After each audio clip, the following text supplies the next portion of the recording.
रहे निज का बोध तो मन निज में रम जाए, कुछ करने की भी सूझ हो तो पूरा जीवन पाए। जग के सुखों संग दोष दुख व विकार, ज्यों ज्यों दिखे बोधा मन सोचे जाना पार। दुख को महसूस करने वाला मन अपने आप में नहीं लगता। इसी को कहा गया था कि दुखी मन का रमण नहीं होता। जब दुख में रमण नहीं है तो तृष्णा उसे पुराने जगत के ही प्राणी और पदार्थों के संग वाले सुख की वासनाओं को स्फुरित करके उधर ही खींचती है।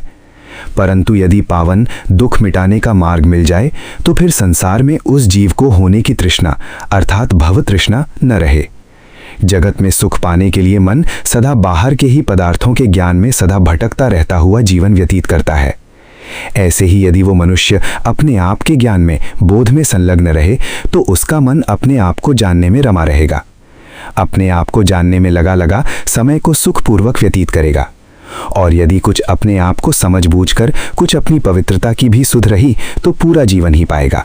अर्थात उसे पवित्र जीवन का रास्ता मिल जाएगा कि जीवन को कैसे चलाना है, कैसे ढालना है। खाने पीने सोने जागने इंद्रियों और मन बुद्धि आदि सबकी चेष्टाओं की अपने को खबर रहनी चाहिए। शरीर आदि के कर्मों के उन्हें सुधार में पुनः सुधार में यत्न भी बना रहे।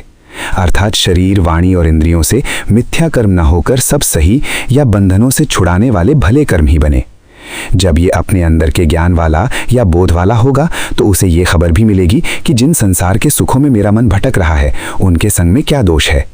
जगत का सुख सदा रहता नहीं। समय या आयु के परिवर्तन के साथ साथ सुख के स्थान पर रोग व संघर्ष आदि शोक और दुख को ही जन्माते हैं। और सुखों के संग वाली मैं या पहले की आनंद वाली आत्मा भी वह इनके न रहने पर कभी भी नहीं मिलती। फिर इनकी तृष्णा के काम क्रोध लोभ आदि विकार मन को घेरे रहते हैं और दुखी करते हैं।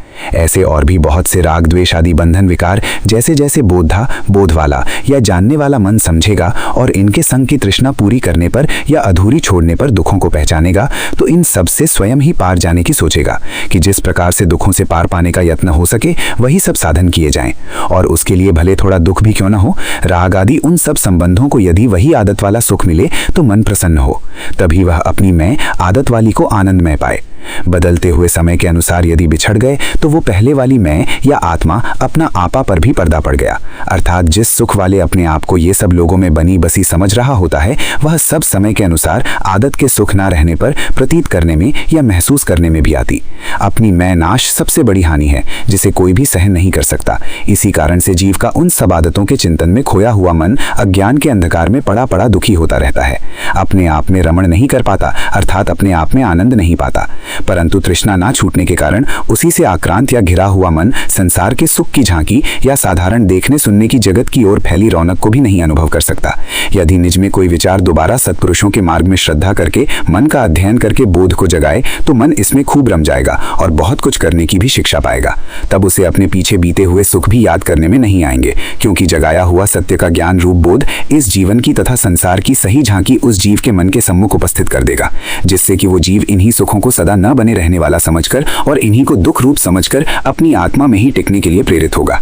केवल बीते हुए सुखों की याद करता हुआ अज्ञान या अविद्या के अंधकार में ही न पड़कर भले इन इंद्रियों के देखने सुनने वाले संसार में ही बच्चे के समान रम जाएगा। ये भी एक स्वर्ग की स्थिति है। ये याद रखना पड़ेगा कि जगत के मन से या जन्म पाकर संसार में पाए जीवन मात्र से मुक्ति सुख रूप है। ये सत्य समझ में नहीं आएगा। इसके लिए इसी व्यापक सब जीवों का गुथा हुआ संसार या इसी संसार में सब में बैठा हुआ ज्ञान विज्ञान स्वरूप परमेश्वर भी पहचानना पड़ेगा।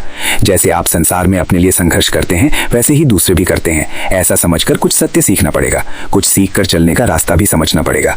जोश या समय का भाव इस सारे व्यापक जीवन में सब जीवों को प्रेरित करता हुआ कैसे लाचार बनाकर दुखी करता है। इसी सब समझ में सच्चा वैराग्य उपजेगा। संसार की दौड़ धूप से मन मुक्त होना चाहेगा। इसी संसार में रहते हुए दुखों का खात्मा न देखते हुए उसे इसी संसार से परे कहीं आत्मा या परमात्मा में शांति दिखेगी।